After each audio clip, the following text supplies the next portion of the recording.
প্রথমত 11 দলীয় জোটে আমরা কেন গিয়েছি সেই উত্তরটা দিয়ে দিই। সেটা হলো বাংলাদেশের মানুষ সংস্কার চেয়েছে। যারা জীবন দিয়েছে রাজপথে তারা বাংলাদেশের সংস্কার চেয়েছে। ফলত আমরা বিএনপিকেও বলেছি সংস্কারে যাওয়ার জন্য, এবং সবচেয়ে সংস্কারের পক্ষে যারা অগ্রগণী ভূমিকা পালন করছে সেটা হলো জামায়াত ইসলামী। এই জন্য হলো আমরা এখানে গিয়েছি, এবং সাথে সাথে এই 11 দলীয় জোট, এখানে এটা আজাদের জোট।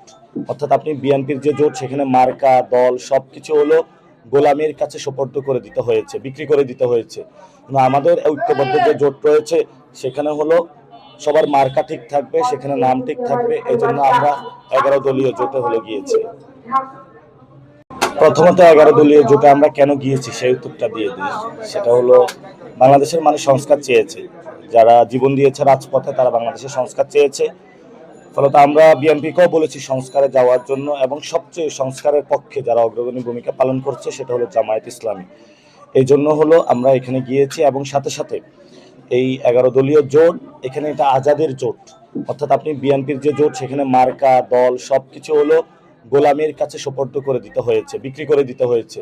কিন্তু আমাদের ঐক্যবদ্ধ যে জোট রয়েছে সেখানে হলো সবার মার্কা ঠিক থাকবে, সেখানে নাম ঠিক থাকবে। এই জন্য আমরা 11 দলীয় জোটে হলো গিয়েছি।